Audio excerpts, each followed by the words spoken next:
What's up, guys? I am Steve from HackCrypto, the YouTube channel here. How's it going, guys? Hashoshi here from the YouTube channel. You probably guessed it. Hashoshi, how's it going? I'm doing great, man. It's kind of wild times right now. And I think we were in the Twitter DMs and we both decided we should do an episode where we come up with a digital dollar. Yeah, we were just tossing around ideas. And I think now, especially with all the stuff that's going on with, reserve banking, I think there are a lot of people now are getting their first view into what central banking, reserve banking actually is and what it means.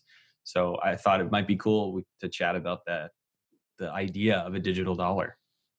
Yeah. And I actually got a couple messages from viewers that said that they finally learned what a balance sheet was. Yeah. Like they heard about it. They were like, oh, and they started researching it and figuring out what it meant and the importance of it and all the aspects of it. Mm-hmm. And I guess the glass half full is that it's actually teaching people a bunch of things. Yeah, I agree. Obviously, circumstances, I wish were better for people to learn what this is all about, but we gotta live with what we got today. So, I mean, I think a good place to start though might be for folks that actually might not know what's happening right now in the U.S. in terms of the supply of dollars and the strategies that are happening. Like, Steve, do you have some insight on that to share with folks? Yeah. So right now, as people very, very well know, the coronavirus is causing a slowdown. State by state in the United States is saying, stay inside, isolate yourself, practice social distancing, make sure that you don't get infected with COVID-19. And what that is causing with an economic slowdown is businesses are then not accepting the cash flow that they would have accepted previously. Yep. And when you have this happen, there's historic levels of business debt. And when you take on debt as a business, to evaluate that, they measure that by cash flow. So they give you a certain amount of debt and evaluate your risk depending on that amount of cash flow, how much you can take on. So we have historic highs of this business debt globally. In the US, it's pretty bad. And this slowdown is triggering a lot of like a chain reaction where if you reduce your cash flow drastically and you can't meet your obligation of that debt, you have to reduce your overhead and your expenses. And the first thing that many people are thinking and know about are layoffs. And once you have layoffs, you have your markets reacting, you have all these things reacting like shareholders dumping and things like that. You lose value. And it's just a compounding effect. So that's like a broad high level of the pandemic causing people to stay inside, not go to businesses. Businesses can't make their debt payments because they don't have the cash flow from consumers that are staying inside. And it's just this visceral cycle that is really kind of picking up momentum right around now. Yeah. And that affects like broad brushstrokes across big businesses and small business. I mean, there are big, like monstrous businesses like Hilton that I saw today are like really in trouble in terms of cash flow, because I'm sure there are people that have no certainty that this is going to blow over anytime soon that are just canceling en masse travel plans. And by policy, that's a lot of capital that Hilton now is going to be without. Things just don't balance the same way. So, and throwing another curveball is that internationally, we are, not just lending to United States businesses, and we're not only borrowing from United States banks and things like that. So when you run into this, you have like a systematic fall down with Italy, which is a massive economy, on full shutdown. They're not going to be able to accommodate any type of debt that other countries or themselves, just like us, have. So you have this really disturbing, kind of scary network effect happen. But this episode's supposed to be somewhat positive. So Yeah. that's a good segue into what we wanted to talk about today. Yeah. So maybe since how do you want to start with the idea? So I think just conceptually, right up front, I think the thing that people struggle with, and if you go on Twitter and you hear people talking about the monetary policy and the system that we have now, is that there's basically no limit and no cap to the amount of new currency, like denomination, that's out there, right? So right now, almost daily, it seems there are like millions, billions, and at one point $1 trillion just printed, created almost out of thin air. Actually, it is out of thin air to help Mhm. try and stabilize people in terms of how the economy feels. So I think having conceptually, for people that are interested in things like Bitcoin and the reason why it has value, is that fixed supply, and that supply and demand curve. Obviously, panic changes a lot of things, but creating a system that's resilient against just free for all supply injection is an interesting concept. Yeah. Yeah. Well said, because it's literally just an edit button on a screen now. Mm-hmm. The term printing psychologically was Yeah. like, at least there was some work Yeah, exactly. involved in that. Like, we got to go to the printers. And now it's just a couple clicks on the computer, which is terrifying. Yeah. And that debases the currency and everything. So, one thing that I wanted to bring up quickly before we go through like a concept that you just brought up was a deflationary spiral. Mm-hmm. And this is effectively where, when you have a like lower priced goods, because businesses are going to start lowering prices to goods just to really increase their cash flow and get back on track. You have smaller cash flow, you have smaller profits, you have a reduction in production, which is layoffs. You have increased unemployment, and then you have less spending, and then you Mm-hmm. have oversupply of goods and services at a low cost. So it's this vicious cycle. Mm-hmm. That one of the reasons why we really wanted to dig into this was to really avoid like a deflationary spiral type thing. And Mm-hmm. I think that it's a fun exercise in bleak times. Yeah, I'm totally with you. I think the idea that you could have a digital version of the dollar right up front, it has, first of all, that benefit, right? But secondarily, it has there's a bunch of cost savings associated with all of that. Mm-hmm. Because if you think about the sheer volume and cost of accounting right now, just on like the dollars and cents, literally, it's crazy. I think people don't really realize the astronomical task that it is to keep track of accounting within businesses and banks, especially. It's not Mm-hmm. it's not as unified, I think, as people might assume it is. There's a Yeah. lot of reconciliation. There are a lot of like banking transfers, debits and credits. All that stuff is sort of like Frankenstein IT solutions, sort of pieced together over time. And it's like bad decisions 10 years ago are kind of being band-aided now. So I think it's time to modernize even that part of it. Yeah. Yeah. So moving into what our idea was here. Yeah. So what you mentioned before is the Federal Reserve. If you guys are new to what that is, it is supposedly, quote unquote, separate from the administration. They work together Mm-hmm. closely, and they are responsible for what Hashoshi was talking about with printing the money. So as Mm-hmm. of February, there is 1.75 trillion notes in circulation. So that is physical cash that's in circulation. So we wanted to crunch some numbers real quick. And the overall premise, like what you were talking about, is immense savings right out of the gate. Because if you're if you're making all this digital, it will save quite a lot of money. But if Mhm. there are 350 million people in the United States, and if we were to give everyone 1,000 of these new minted tokens, Mhm.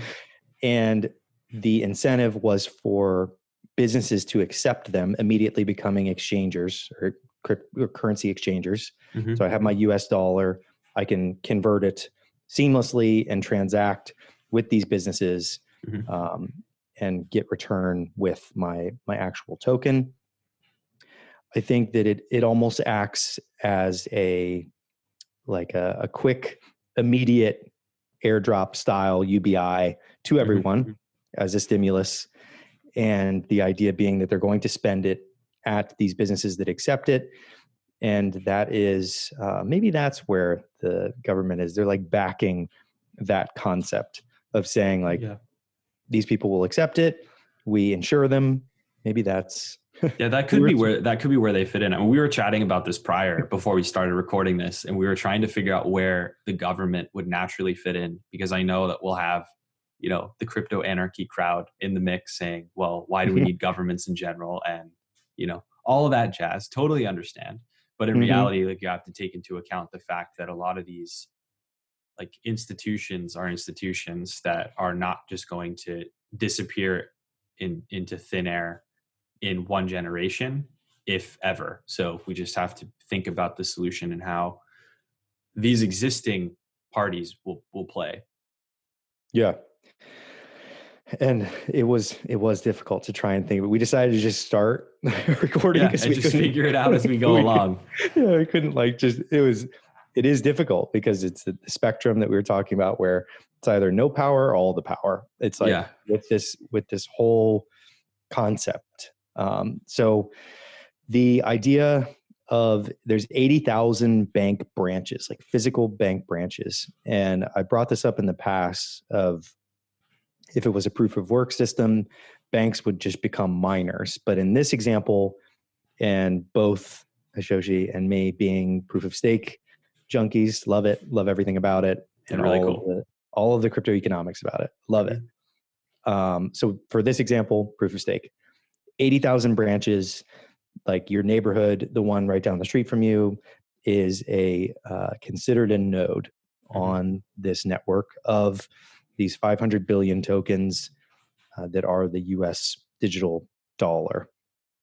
And what we were talking about before was these people are voted on. So very Right. similar to Icon, EOS, and the DPoS projects, Delegated Proof of Stake. Me and Hashoshi and you guys Mhm. watching would vote on these institutions, the one right around the street from you. You would say, okay, you can support the network governance. I vote for you with my stake. Mhm. This is my amount of digital dollars. You help support, and also for all of the local businesses and everything, you need to help present proposals to get funded. You need to be really Right. good at it. I need to make sure that you're doing a good job of bringing those proposals, making sure they're getting funded, maybe even like tracking to see what their conversion to funding is, Yeah. number of edits and whatnot. And the most fun part was what you brought up, which was about the rewards for value creation. Yeah, I think it's really interesting. I mean, if you think about in this ecosystem how banks are no longer like, if you think about what banks do now, like they're two or three big roles. One is lending. Like they lend with your money to others, and that's a revenue model.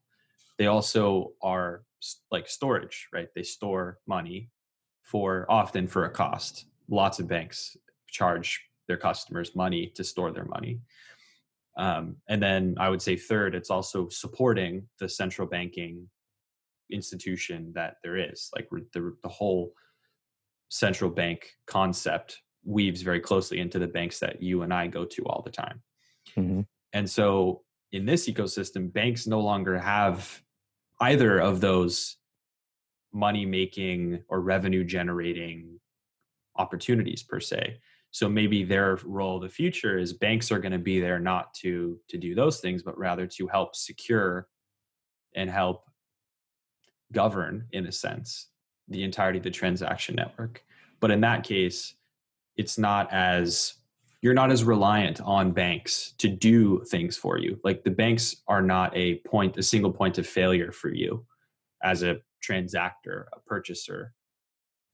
So I think Hmm. that's interesting right up front. But going back to what you said, obviously just went on a tangent, so my apologies. But trying to think about after that initial UBI phase, right, where you've tried to migrate your physical 1.75 trillion into this ecosystem for every adult person in the US, then you have this idea of, okay, we have a fixed supply of, I think you said 500 billion, right? Yeah. Yeah, you have a fixed supply of 500 billion. And so a lot like maybe a reserve bank would be, but in this case, algorithmically, right? So it's a machine, not 10, 15 people sitting in a room and making decisions. The creation, or the release rather, of supply up to that cap would occur based on value add.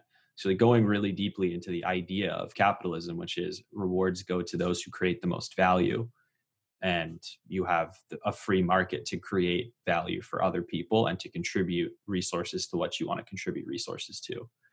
And so in that case, if you're a customer of a business that grows and starts contributing, to other businesses or contribute to the community, they have a value add. So as a customer, as you contribute value to businesses that also contribute value, there are ways that you can measure the net positive benefit of that within communities, within entire states, within countries, and eventually even globally, if you think about it at like a large scale. So we're thinking conceptually, if you could measure that effectively, that could be a way that you receive benefits as a participant in the economy. Because today, you supporting Amazon and buying a bunch of stuff from Amazon, you get the benefit of getting whatever product and getting it delivered to you in 2 hours, which is great. But your contribution at a larger scale is that you're contributing to a business that contributes a ton of value to the country that we're in and globally. So you should get a kickback for that, almost like a civic responsibility of supporting businesses. Yeah. Yeah. And I studied, or I was required to study in college, incentives for like 2 or 3 semesters in terms of like what's worked, what hasn't worked. And Yeah. the incentives around that are quite beautiful in that not only are you going to get the product or service that you're paying for Mm-hmm. in this fixed supply economy, but having the ability to reap benefits from that Yeah. long term really make you think about where you're purchasing your goods from. Yeah, for sure. And I think that it naturally, I've always talked about this, like crypto projects are no different than real, like big businesses in the space today and banks. Like a lot of the problems that come and ideas that don't work is because the incentives for the users are completely perpendicular to and run counter to the incentives for the product owners, or the delegates and delegated proof of stake. Like if the incentives for those parties aren't aligned, then it doesn't work the way you want, because you're force fitting a system. And I think especially right now during panic, what really needs to happen is people need to find creative ways to contribute to businesses in their community and contribute to businesses abroad. But everyone's first reaction is, the only way I can protect me and my family is to hoard and to collect and to just stop, like not contribute anything to anyone right now. I just Yeah. need to like sit on my assets. And then that just contributes to the problem, because people pull out of the stock market, people pull out in mass on Bitcoin and cryptocurrency. And that just causes this repeating effect of like recession. Yeah. Yeah. They buy toilet paper. Yeah, they buy toilet paper. Honestly, I mean, there are some companies that are, I'm not stoked about this, but they're making tons of money as a result of what's going on right now. Yeah. And in terms of what a really fluid and functioning economy needs is stability. Mm-hmm. So it's the ability for me and you and everyone watching to predict future costs. Like if I know that everything is going to, if my one digital dollar produces the same amount of value 10 years from now, Yeah. I feel comfortable spending that. They need real savings. They need the ability to feel comfortable holding Hmm. that digital dollar, that it's not just going to implode. I think crypto Yeah. projects really missed out on that.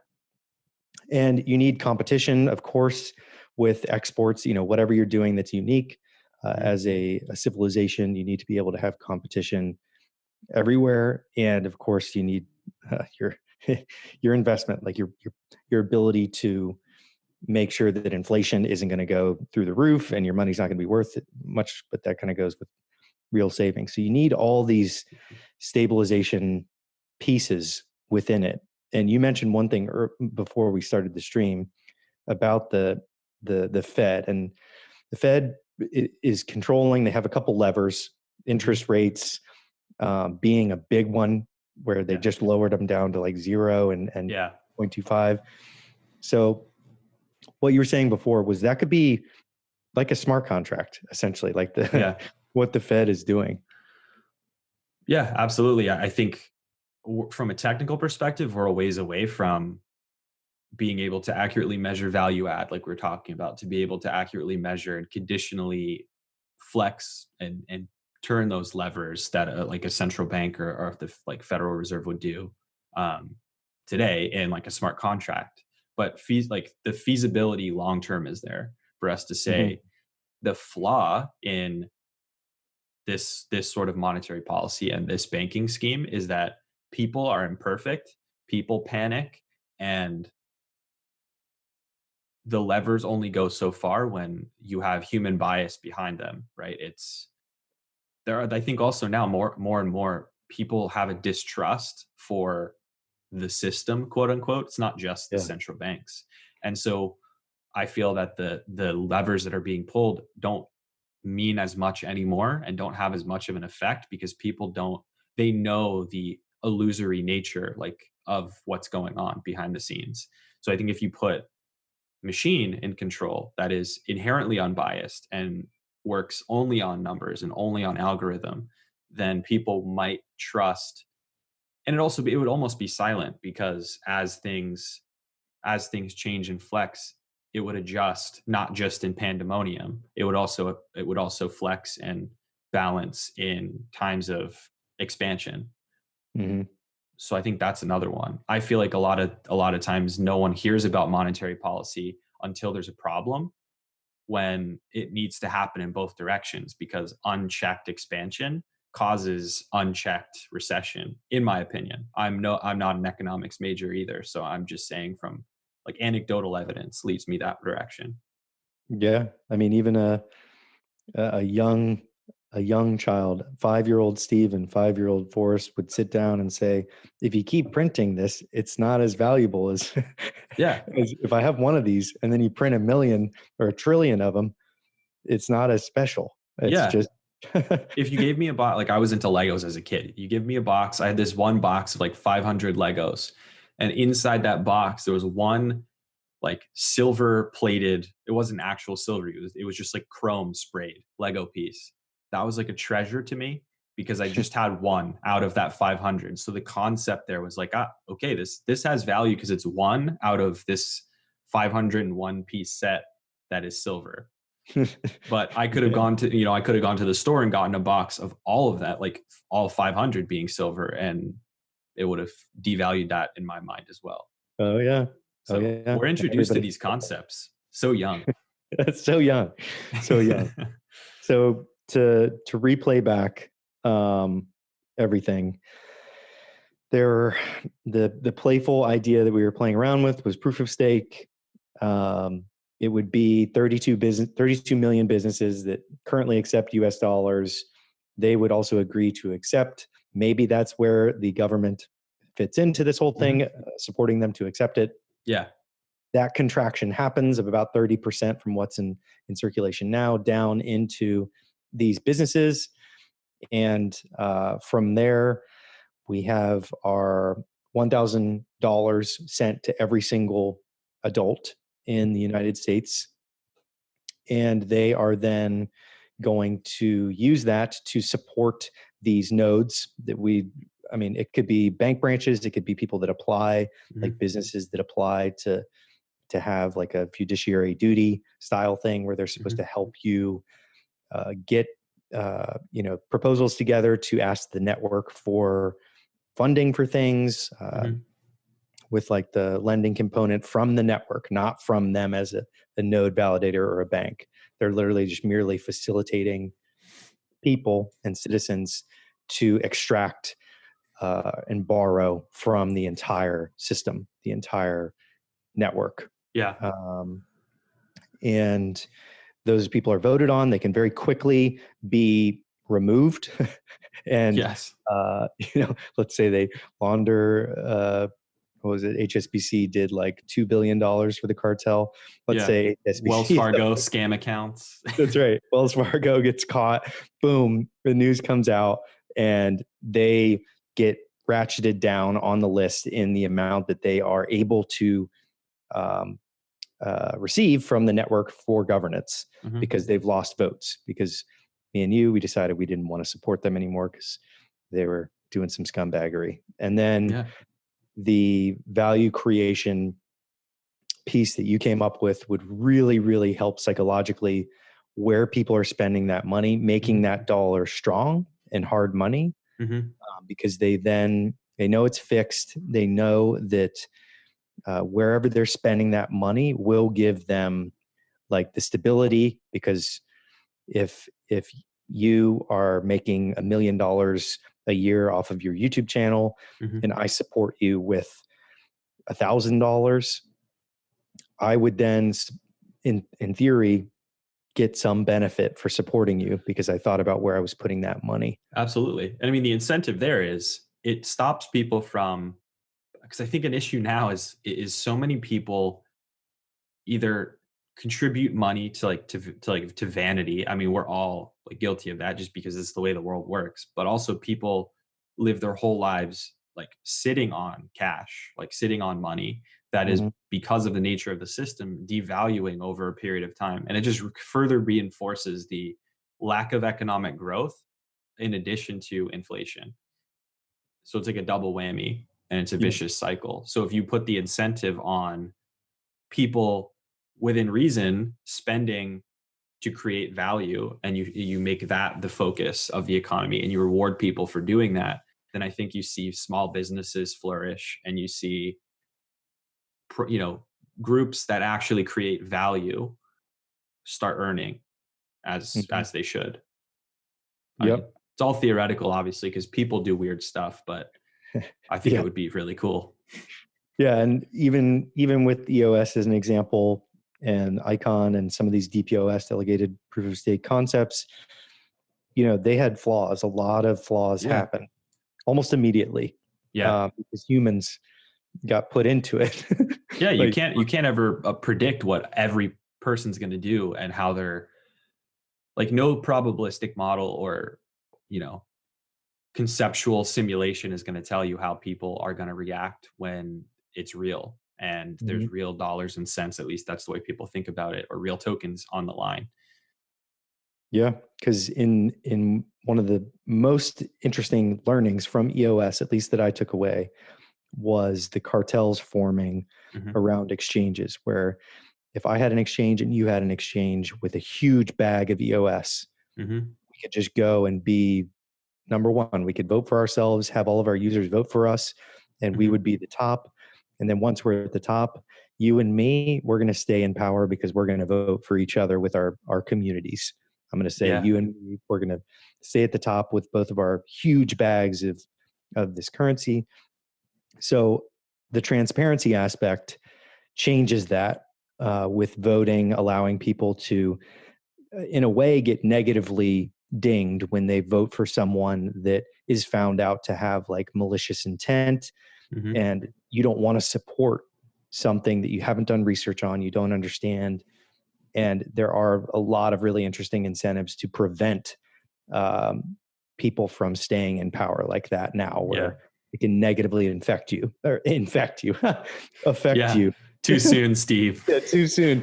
Too soon, Ben. Thrown on my mind. Yeah, honestly. and so it can negatively infect/affect you if you voted on those people, those quote unquote institutions slash nodes. But yeah, that's my thoughts on it. And I love that, we kind of came together and thought about all this. And Yeah, it's fun to talk about. yeah, it's hard times, crazy times. So I think it's important to have a little fun like this. Yeah, I mean, I think about it too. Like, I think about how much great content is being created during this time. How much, how many businesses are going to be cooked up during this like idle hands time? Like Hmm. entrepreneurs, the entrepreneurial spirit is not going to stop here. I think this is a great catalyst for a lot of new business to come. Definitely. Looking So at the it's good. glass half full is very important. And Hmm. this is it's hard for everybody. So everybody's all in the same boat in terms of slowdown and everything and what's coming. Hmm. So I think it's important for kind of a unity aspect that everybody feels it together. Yeah, I'm totally with you. And in terms of a digital dollar, we were speaking about it too before. There are teams working on it. Most notably, we were looking at the Digital Dollar Project, which is like a formal organization. I think originally it was headed off and started by Chris Giancarlo, who was like a former chairman of the CFTC.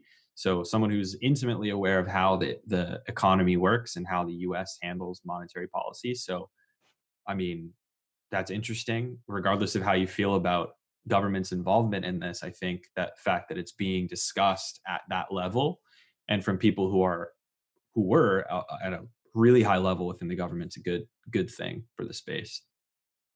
Hmm. And actually, the reason that we started talking about it originally was I'd sent you an article about the person from Coinbase that was going to, oh, what part were they going to? I think they're going to was the chief legal officer, right? Yeah, That's yeah, being it's like heading off part of the task force at the um over with Mnuchin. yeah, at the Fed. Yep. Yeah, which is huge. I mean, that Wild. when I read that, I was like, seriously? I actually thought that that was a total joke, but Yeah. it's real. So I mean, we're starting to find the interwovenness, I guess that is a word, between the crypto space and what the crypto space stands for. In this time, like this just reinvigorates the value prop for what this is about. Because I think for the first time that I can remember in a long time, we're now talking about deflationary currency, sound money, Hmm. uh, digital token based money that's not just a lever, a button, an Excel spreadsheet that you can change your value on, stuff that's Hmm. transparent. And I think now people in the government are like, actually, that would be nice. That makes sense. Yeah.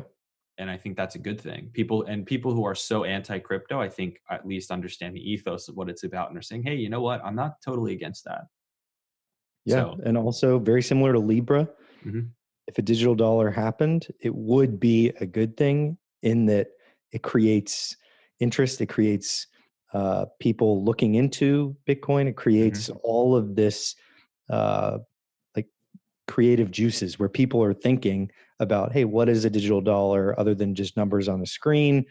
What is it backed by? What is all this? And there's going to be tons of information about cryptography around it if and when it yeah, does happen. And it just sparks this whole brilliant conversation about Bitcoin again. I'm totally with you, man. So I'm looking forward to the future, regardless of where we're at now. Yeah, positivity, positivity. Cool, Positive man. vibes always. Well, this was a lot of fun as usual. Heck yeah, man. We'll do as many videos as we can, especially as quarantine continues. We need all the content we can get. That's right. That's right. Need some social interaction. Seriously, man. Get on, yeah, Zoom. Get a Zoom account and just hang out with your friends on Zoom. Watch a movie. That's right. Do your thing. All right. Well, thanks again, Forrest. This was a lot of fun, man. Absolutely, Steve. Thanks, man. And everybody, stay safe. Cheers.